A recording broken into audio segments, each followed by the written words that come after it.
Bienvenidos al informativo de Magnífica TV, dedicado a ofrecerte las noticias más relevantes de la Iglesia. Hoy es miércoles 14 de julio de 2021 y estos son nuestros titulares.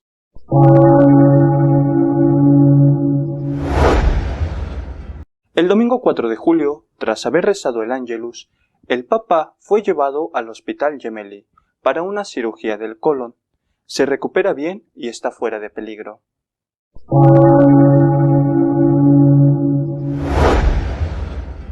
El cardenal Becciu, junto a otros altos cargos del Vaticano, será juzgado por abuso de autoridad, malversación de capitales y soborno.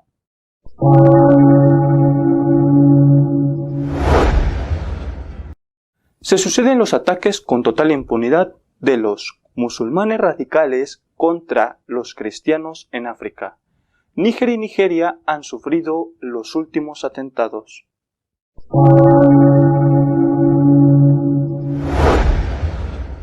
El cardenal Sarah considera que el Papa Benedicto XVI será recordado por haber logrado la reconciliación litúrgica al permitir la celebración de la misa según la forma extraordinaria del rito latino.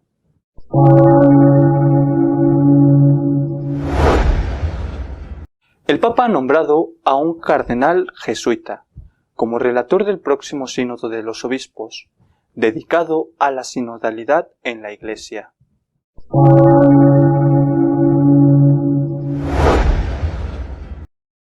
Por sorpresa para la mayoría, el Papa Francisco fue llevado al hospital el día 4 para ser operado del colon. La operación fue muy bien y se recupera sin problemas. El domingo 4 de julio, el Papa rezó el Ángelus como siempre desde la ventana de su apartamento. Todo parecía normal, pero horas más tarde, el Vaticano anunciaba que se encontraba en el hospital para una operación programada del aparato digestivo. Esa misma tarde fue operado, y aunque en un principio se intentó hacerlo por laparoscopia, al final hubo que abrirle para poder cortarle un fragmento del colon que estaba lleno de divertículos. Análisis posteriores confirmaron que estos divertículos no eran cancerígenos y que no había tumores en el segmento seccionado. La recuperación del Papa desde entonces ha sido progresiva y constante. El pasado domingo pudo volver a rezar el Ángelus, aunque lo hizo desde la ventana del Hospital Gemelli, donde estaba internado. El Vaticano ha informado que el Papa está ya comiendo por sí mismo, que celebra la misa en el apartamento del hospital donde está internado y que dedica unas horas cada día a trabajar. Solo ha habido algún episodio de fiebre que ha sido rápidamente atajado. En el momento de cerrar esta edición, aún no había sido dado de alta.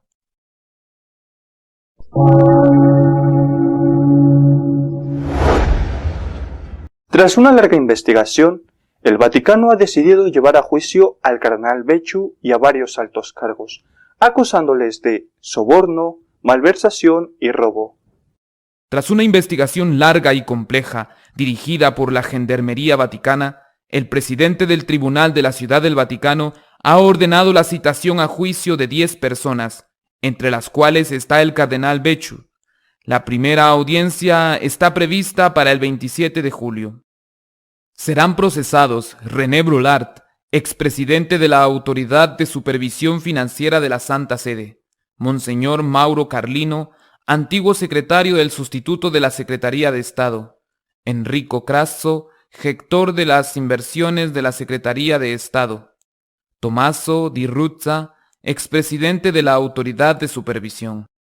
También serán procesados Cecilia Maroña, la mujer que recibió dinero de la Secretaría de Estado para llevar a cabo acciones de inteligencia, Raffaele Mancione, financiero, Nicola Squillace, abogado, Fabrizio Tirabassi, secretario en la Oficina Administrativa de la Secretaría de Estado, Gianluigi Torzi, financiero.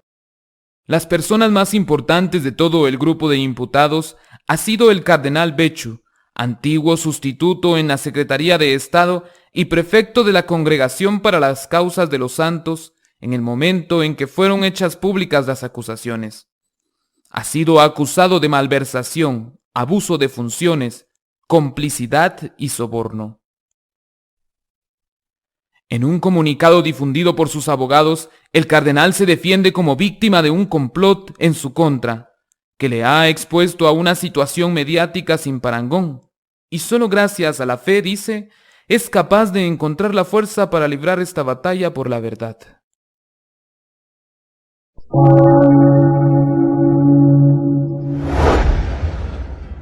Dos aldeas cristianas en Níger han sido arrasadas por los musulmanes radicales, y un sacerdote ha sido secuestrado en Nigeria durante los últimos días. Ayuda a la iglesia necesitada ha denunciado el ataque yihadista que se ha producido en las ciudades de Fantio y Dolbel, dos localidades de la región de Tillaberi en el suroeste de Níger. Según los testigos de los atentados, los terroristas atacaron los lugares en dos ocasiones, matando a los hombres. En Fantio, los yihadistas arrojaron la imagen de la Virgen María, libros litúrgicos e instrumentos musicales y los quemaron. Luego profanaron el Santísimo Sacramento. Mientras tanto, en la vecina Nigeria, el padre Juma Wada fue secuestrado en la diócesis de Maiduguri, en el estado de Borno, cuando iba de camino a una parroquia para celebrar una misa. Nigeria atraviesa momentos de grave inseguridad, dados los constantes secuestros de sacerdotes y religiosos a manos de grupos armados que buscan extorsionar a familiares e instituciones. Los obispos han acusado al gobierno musulmán de no hacer nada para proteger a los cristianos.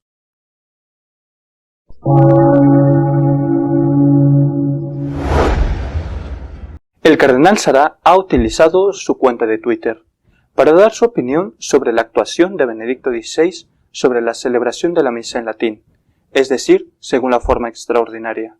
El cardenal Sara, prefecto emérito de la Congregación del Culto Divino, en una secuencia de 8 breves tweets, ha salido al paso resaltando el valor que ha tenido el Summorum Pontificum publicado por Benedicto XVI y lo que supone para muchas personas.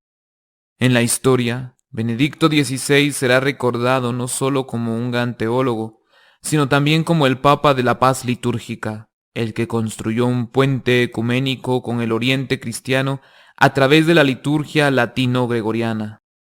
Será recordado como el Papa que tuvo en su corazón la voluntad de recuperar las raíces cristianas y la unidad de Europa, y que se opuso al secularismo sin sentido y a la destructuración de la cultura europea. A partir del motu proprio Summorum Pontificum, a pesar de las dificultades y resistencias, la Iglesia ha emprendido un camino de reforma litúrgica y espiritual que, aunque lento, es irreversible, dice el cardenal africano en uno de sus mensajes. A pesar de las intransigentes actitudes clericales de oposición a la venerable liturgia latino-gregoriana, actitudes propias de ese clericalismo que el Papa Francisco ha denunciado reiteradamente, ha surgido una nueva generación de jóvenes en el seno de la Iglesia.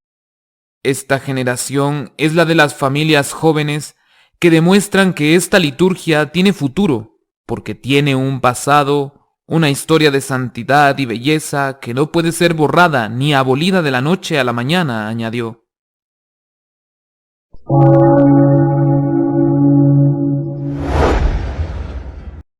El cardenal de Luxemburgo, jesuita, será el próximo relator general del Sínodo de los Obispos sobre la sinodalidad, que se celebrará en 2 años.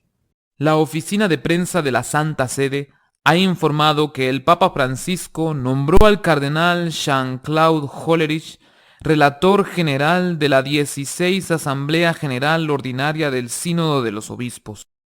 La próxima Asamblea Sinodal se preparará en diferentes fases durante 2 años. Hollerich asistirá a las reuniones del Consejo Ordinario para preparar la próxima asamblea sobre el tema por una iglesia sinodal, comunión, participación y misión. El relator general es el que pronuncia el primer discurso de la asamblea sinodal para exponer el tema por abordar, ilustrar el documento de trabajo y señalar los puntos de la discusión. Nacido en Luxemburgo en 1958, el cardenal Hollerich ingresó a la Compañía de Jesús en 1981. Fue ordenado sacerdote en 1990. Benedicto XVI lo nombró arzobispo de Luxemburgo en 2011. En 2018 fue elegido presidente de los obispos de la Comunidad Europea y el 1 de septiembre de 2019 el Papa le nombró cardenal.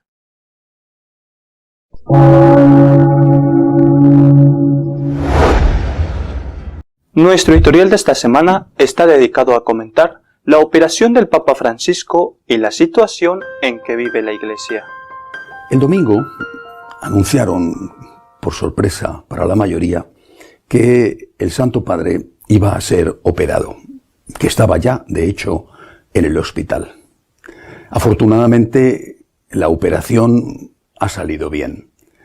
Le seccionaron, le quitaron un trozo, un fragmento del intestino que estaba lleno de divertículos. El Papa, según el parte médico, se recupera muy favorablemente y es posible que pronto pueda regresar al Vaticano. La noticia, vuelvo a decir, pilló por sorpresa a la inmensa mayoría. Cuando la supe, inmediatamente me puse a rezar por el Papa. La suerte de vivir en Roma me permitió poder acudir esa misma tarde, el domingo por la tarde, poco antes de que cerraran la Basílica de San Pedro, poder acudir con algunos seminaristas a rezar por el Papa. Allí, ante la tumba de San Juan Pablo II, recé por su salud, por el éxito de la operación que estaban llevando a cabo en esos momentos y, por supuesto, por la Iglesia. Por eso, me ha dolido mucho, me ha sorprendido y me ha dolido mucho que las redes, no digo que se llenaran, pero sí abundaran de mensajes de odio al Santo Padre. Me ha sorprendido, me ha dolido mucho.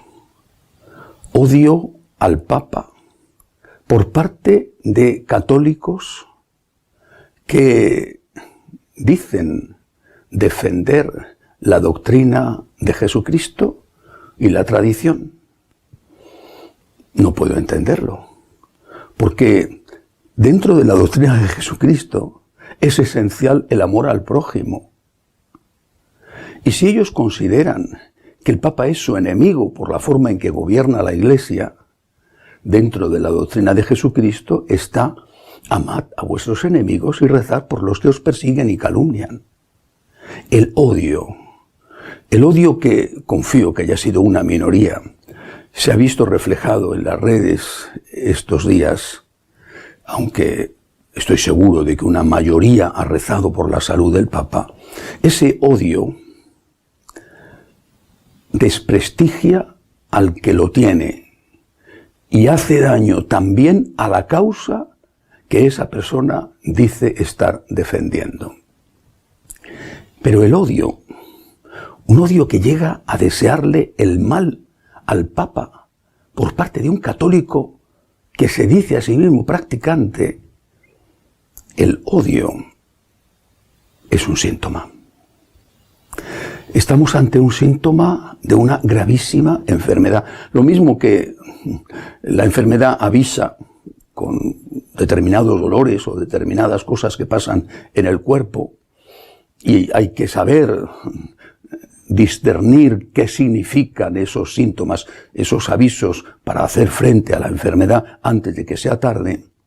Del mismo modo, yo creo que este odio al Santo Padre por parte de algunos católicos es un síntoma de que hay una gravísima enfermedad en la Iglesia. Y esta enfermedad se llama división. Un reino en guerra civil no puede subsistir, dijo Jesús. Se derrumba casa tras casa. El odio, que no tiene justificación alguna en un católico, es un síntoma de que la Iglesia está profundamente dividida. Fue el Papa Benedicto XVI el que dijo hace ya un buen número de años que se estaba construyendo una sociedad poscristiana. Y poco a poco estamos viendo en qué consiste el credo, los principios de fe de esa sociedad poscristiana, el credo poscristiano. Un credo que se tendrá que profesar si se quiere vivir en paz dentro de esa sociedad y no se quiere ser excluido o incluso perseguido. Mientras la Iglesia está dividida, el Parlamento Europeo ha aprobado una recomendación a todos los estados para que el aborto sea considerado un derecho humano y por lo tanto nadie podrá oponerse a él, y para que se limite o incluso se suprima la objeción de conciencia por parte de los médicos. Mientras la Iglesia está dividida, avanzan las leyes de eutanasia y pretende los gobiernos que las están aplicando que se considere la eutanasia, el suicidio asistido, como una terapia más, incluso en algunos casos sin tener en cuenta la propia decisión, la última voluntad del paciente. Mientras la Iglesia está dividida, avanza la imposición de la ideología de género, que incluso, cada vez en más países, está siendo enseñada en las escuelas a los niños. Mientras la Iglesia está dividida, por ejemplo en España, en el año 2020, solo se produjo una boda católica por cada 10 bodas. Y eso que el número de bodas es exiguo. Mientras la Iglesia está dividida en España, que es lo que más conozco, en el año 2020 se perdieron 150.000 habitantes y por supuesto no fue solo debido a la epidemia. No hay niños, los adolescentes y los jóvenes no quieren tener hijos. Les falta la fe. Es que mientras la Iglesia está dividida, la práctica religiosa se ha hundido, y no solo por la epidemia. Se ha hundido hasta tal punto de que hay muchos templos que ya no pueden ser mantenidos y están poniéndose en venta por doquier. Mientras la Iglesia está dividida, la ideología de género, el credo poscristiano, avanza sin oposición. Me recuerda la fábula de los conejos perseguidos por los perros y que se pararon a discutir entre ellos si los perros eran galgos o eran podencos. Y mientras discutían llegaron los perros y se los comieron. Estamos discutiendo mientras avanza el verdadero peligro, que es la sociedad y el credo poscristiano. Pero claro, la unidad, que yo creo que es el trabajo fundamental que tiene que afrontar el Santo Papa Francisco y que tiene que afrontar su sucesor, la unidad en la Iglesia, no se puede hacer si no es en torno a Cristo, a su mensaje, a la tradición tal y como ha sido presentado ese mensaje hasta ahora, aunque tenga que adaptarse, pero nunca traicionando a lo anterior. La unidad no se puede hacer si no es en torno a la verdad. Lo pidió el Señor en su hermosísimo discurso que recoge San Juan en su Evangelio al acabar la última cena. Unidos en la verdad. No unidos en un chambaleo que yo quito, yo te pongo, yo cedo, tú cedes. Unidos en la verdad. No puede haber unidad si no es en torno a Cristo y a su mensaje. Pero mientras que estamos divididos, esta sociedad poscristiana con su credo avasallador y dictatorial avanza. A no ser que lo que esté sucediendo en realidad es que los que están causando la división, reclamando y pidiendo cosas que saben que no son posibles, como el sacerdocio femenino, en realidad lo que estén buscando es allanar el camino para la imposición de ese credo poscristiano. Recemos por el Papa, por su salud, por su plena recuperación. A todos, alejemos el odio de nuestro corazón. Recemos por el Papa y recemos sobre todo por la unidad de la Iglesia. Hasta la semana que viene, si Dios quiere.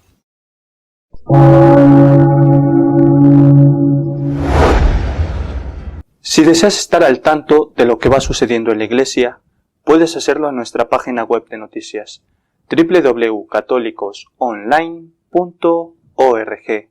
Hasta la semana que viene, si Dios quiere.